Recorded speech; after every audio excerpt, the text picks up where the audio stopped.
téléspectateurs, nous sommes à notre deuxième émission Pasteur, enseigne-nous.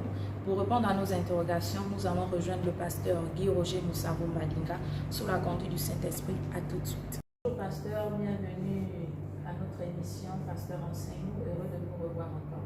Bonjour ma soeur. La question du jour est la suivante. Comment matérialiser l'onction du Saint-Esprit? Merci. Bonsoir chers téléspectateurs. La question comment matérialiser l'onction du Saint-Esprit peut se poser d'une autre manière pour mieux comprendre comment manifester l'onction du Saint-Esprit. Avant de répondre à cette question, il me semble utile de donner d'abord la définition, voire l'origine du mot onction. En parlant de la définition, nous allons simplement dire que l'onction, c'est l'action de oindre, c'est-à-dire de répandre de l'huile sur une personne ou sur un objet. Il y a le mot oint qui a une signification qui est en hébreu, qui veut dire Messie, et en grec veut dire Christ. Dans le Nouveau Testament, il y a deux termes qui sont généralement utilisés, on retrouve, et qui expriment le mot, le verbe oindre. Oindre, en hébreu, en grec, dans le Nouveau Testament, veut dire cryo, qui veut simplement dire enduire ou frotter de l'huile. Et le deuxième mot, c'est aleipho, qui veut simplement aussi dire oindre. Il y a un deuxième sens de ce mot, onction, ou oint, excusez-moi, c'est choisi. Et c'est ce que nous retrouvons dans l'évangile de Luc, au chapitre 4, du verset 18 au verset 19, nous allons lire.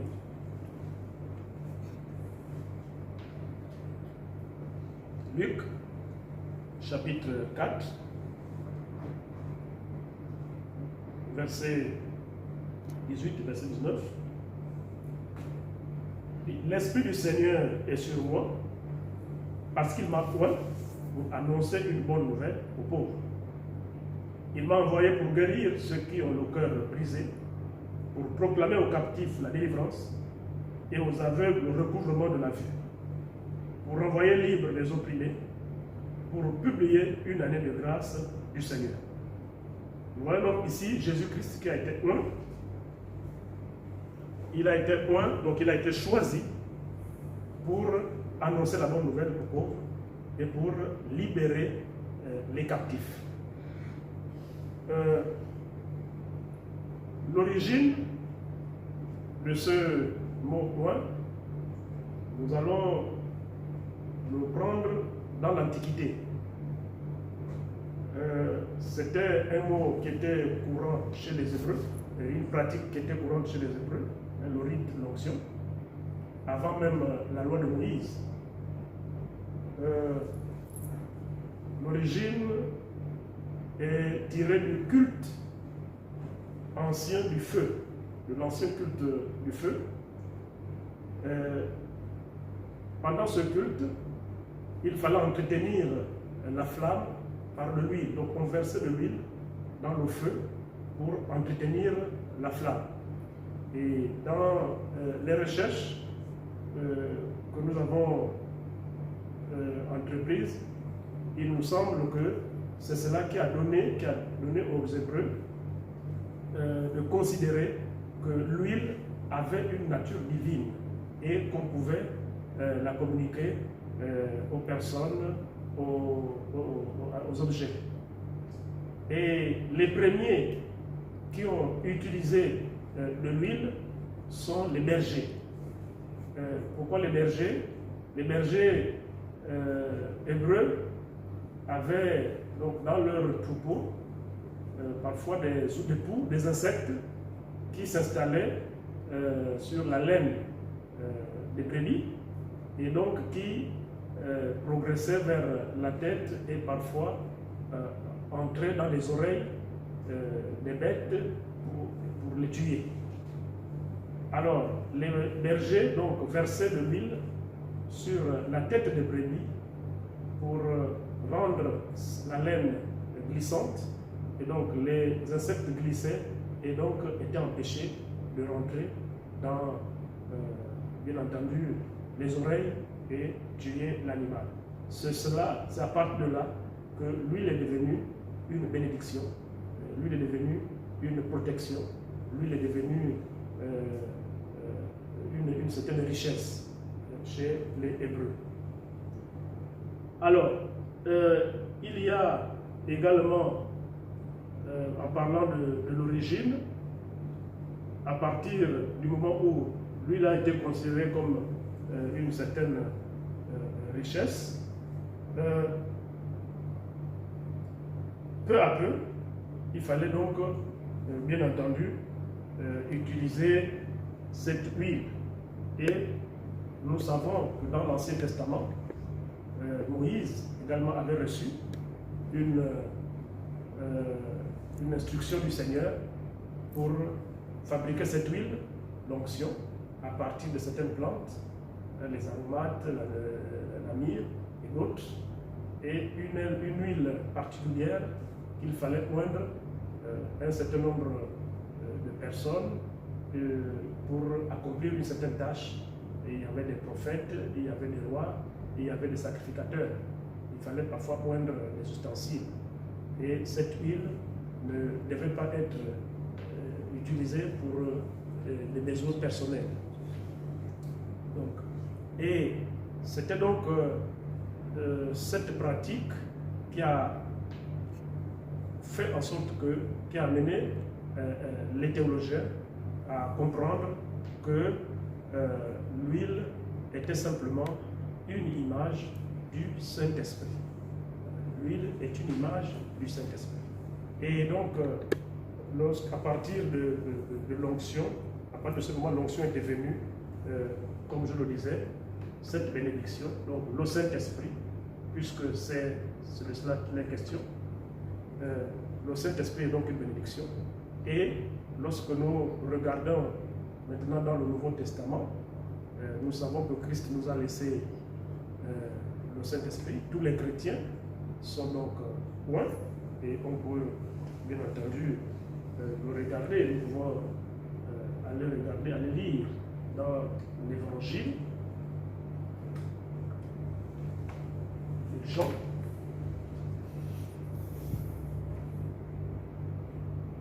Jean chapitre 14, verset 16.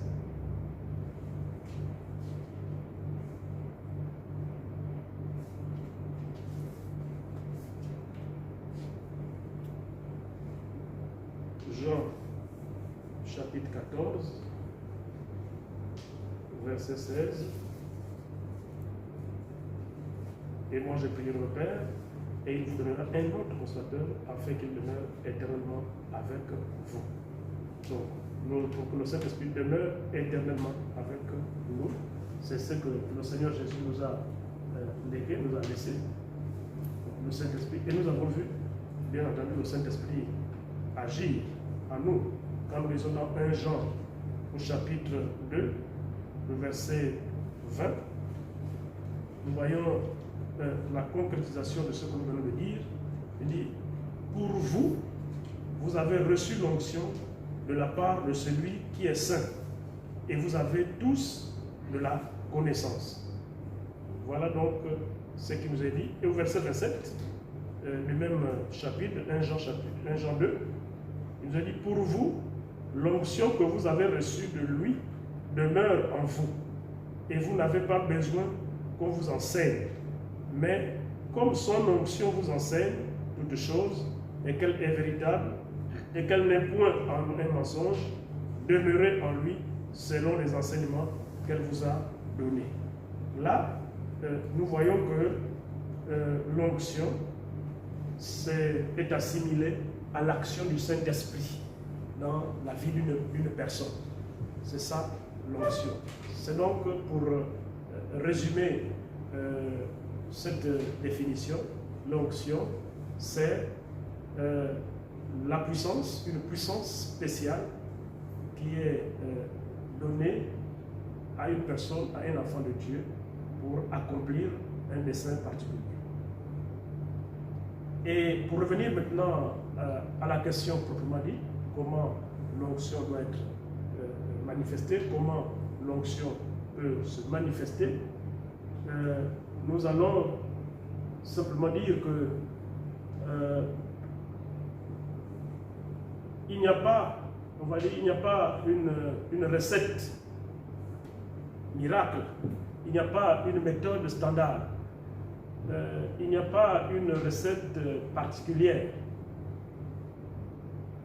Il faut simplement respecter les consignes du Seigneur, le processus du Seigneur, lui qui nous a oints. Il faut dire que il y a quand même donc cette procédure-là qui parle de la sanctification. Si nous voulons manifester l'onction, et comme nous venons de le voir, l'onction nous l'avons déjà, à partir du moment où nous avons été baptisés dans le Saint-Esprit, comme acte 1 le dit, acte 1, verset 8, vous recevrez une puissance, le Saint-Esprit surviendra sur vous, et vous serez mes témoins à Jérusalem, à Judée, à la Samarie et jusqu'aux extrémités de la terre. Donc, tout enfant de Dieu qui a reçu le baptême dans le Saint-Esprit a déjà donc reçu cette puissance, on va dire cette onction. Sauf que elle peut ne pas être active chez certains, active chez d'autres. Il faut simplement réactiver ou simplement activer cette onction. Mais comment faire donc pour activer cette onction? La première chose, bien entendu, c'est la sanctification. Il faut mener une vie de sanctification. Et comme Hébreu nous dit, Hébreu chapitre 12, nous allons lire. Hébreu chapitre 12, verset 14, c'est un verset qui est beaucoup connu.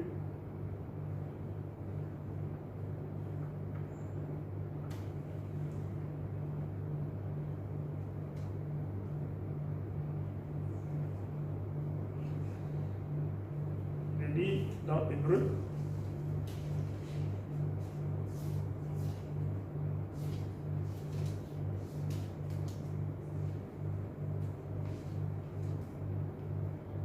recherchez la paix avec tous et la sanctification sans laquelle personne ne verra le Seigneur. Donc, personne ne verra le Seigneur sans la sanctification. Non seulement dans l'avenir, mais aussi maintenant. Si nous voulons voir le Seigneur agir à nous, si nous voulons voir le Seigneur se manifester à nous, si nous voulons voir l'onction se manifester en nous, il faut bien entendu mener une vie de sanctification. Et la sanctification, lorsqu'on parle de ce mot, nous savons qu'il a deux sens. Et le premier sens de la sanctification, c'est la mise à part, c'est la consécration. Donc, la mise à part pour servir. Donc cette mise à part consiste à se séparer de l'esprit du monde. Et lorsqu'on s'est séparé de l'esprit du monde, lorsqu'on s'est séparé de tout ce qui est influencé par l'ennemi, par Satan, nous allons vers la consécration. Parce qu'il faut une vie de consécration. Et le deuxième sens de la sanctification, c'est la séparation avec le péché. Donc la purification. Ça, c'est la première chose si nous voulons manifester l'onction, si nous voulons actionner ou réactiver ou activer l'onction que nous avons déjà. C'est la sanctification, vraiment une vie de sanctification. Et la deuxième chose que nous pouvons faire après la sanctification, bien entendu, il faut faire beaucoup d'efforts, il faut requérir des efforts considérables qui consistent à avoir la faim et la soif de la parole de Dieu. Il faut vraiment méditer beaucoup, méditer la parole de Dieu. C'est important. Il faut méditer constamment la parole de Dieu. Il faut manger la parole de Dieu. Et il faut quotidiennement lire et méditer la parole de Dieu. Parce que la parole de Dieu, c'est justement Jésus-Christ qui est la vie. C'est celle-là donc que nous consommons régulièrement. Si nous la consommons régulièrement, nous allons nous rendre compte qu'elle viendra, puisqu'elle est la vie, elle va venir enlever tout ce qui est mort, ou tout ce qui a comme corollaire la mort en nous, elle va prendre place, elle va dégager tout ce qui est mauvais, donc toutes les impuretés qui peuvent empêcher l'onction de se manifester. Donc c'est une étape très importante, la méditation quotidienne de la parole de Dieu. Si nous ne mangeons pas le rouleau, si nous ne consommons pas le rouleau, il est difficile que l'onction que nous avons vraiment soit active. Donc c'est la deuxième étape. La troisième étape, bien entendu, il faut aimer la prière. Il faut aimer la prière. La prière fait partie des éléments qui peuvent justement activer l'onction. Il faut aimer la prière, il faut beaucoup prier, il faut même associer le jeûne, si possible, à la prière. Celui qui prie beaucoup, qui passe beaucoup de temps dans la prière, c'est celui-là qui peut manifester l'onction. C'est la prière, encore la prière. Donc lorsque vous associez la sanctification, lorsque nous associons la parole, nous associons la prière à cela, eh bien, le résultat que nous avons, c'est la puissance, donc cette onction particulière pour une tâche bien définie. Il faut donc avoir faim et soif de la parole, il faut donc la prière.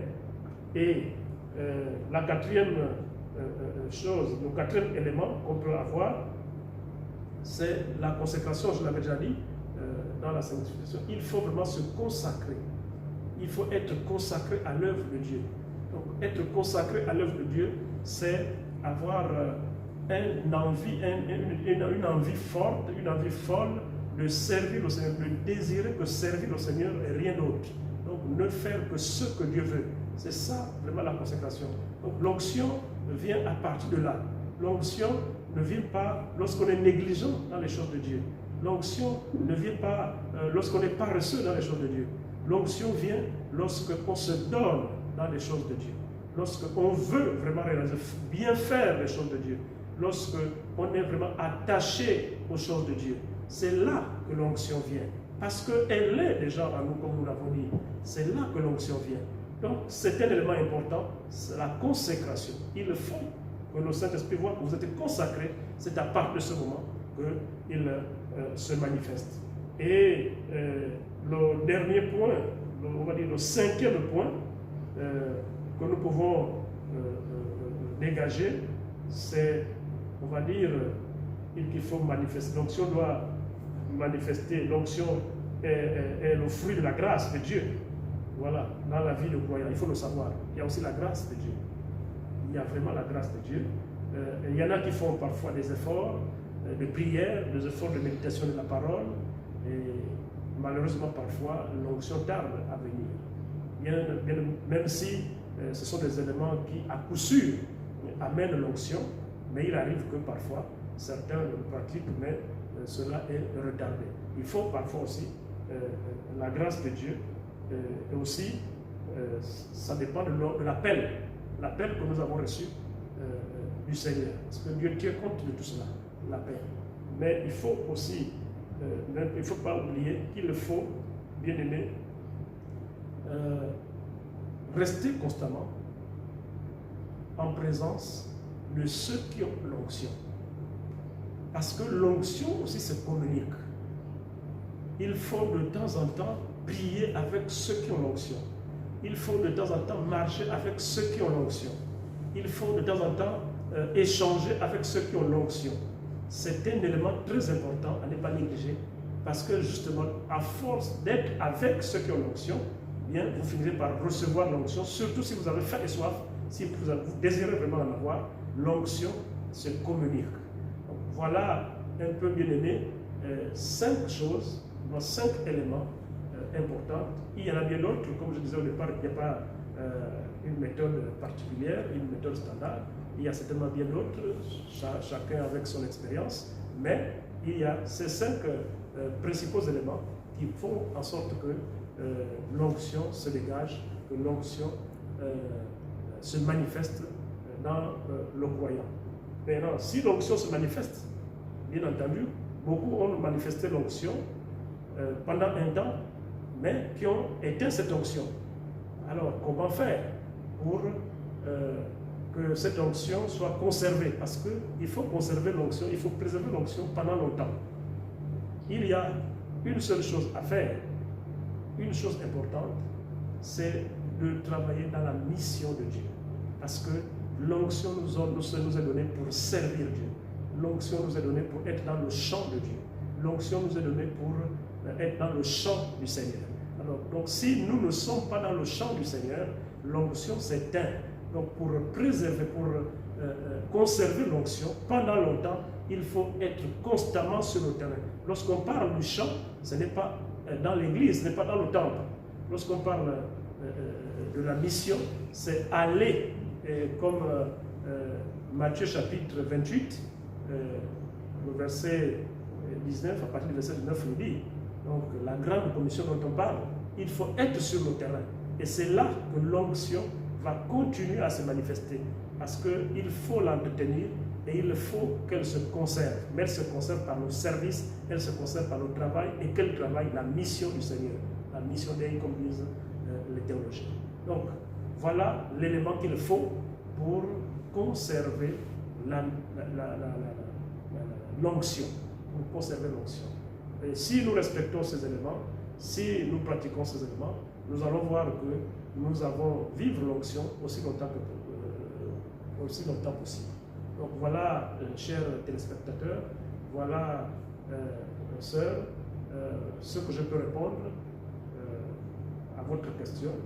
J'espère que j'ai été entendu, j'espère que j'ai été clair, j'espère que j'ai été compris, et j'espère aussi que beaucoup vont chercher justement l'onction parce que nous en avons besoin.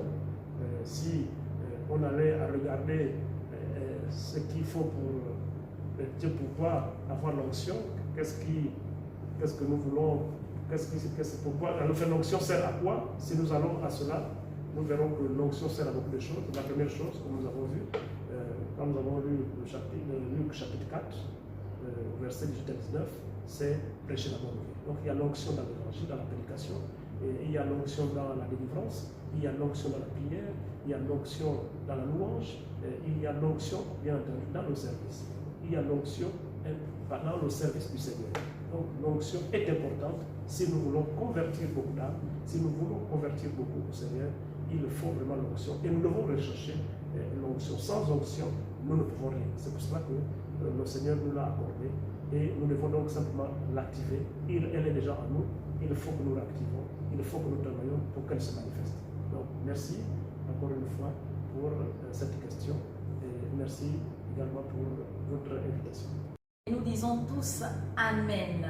Merci, pasteur. Merci d'être venu sur ce plateau. Nous bénissons le Seigneur et nous prions afin qu'il vous remplisse davantage, afin d'approuver ce peuple, afin de nous donner plus de connaissances aux questions que nous nous posons. Chers téléspectateurs, nous sommes arrivés au terme de cette émission et nous prions de vous abonner à la page et Mon peuple périt faute de connaissances. Pour cela, envoyez vos questions au numéro qui s'affiche au bas de l'écran. Nous vous remercions. À bientôt. Un jour s'est levé, Dieu nous a visités, nous a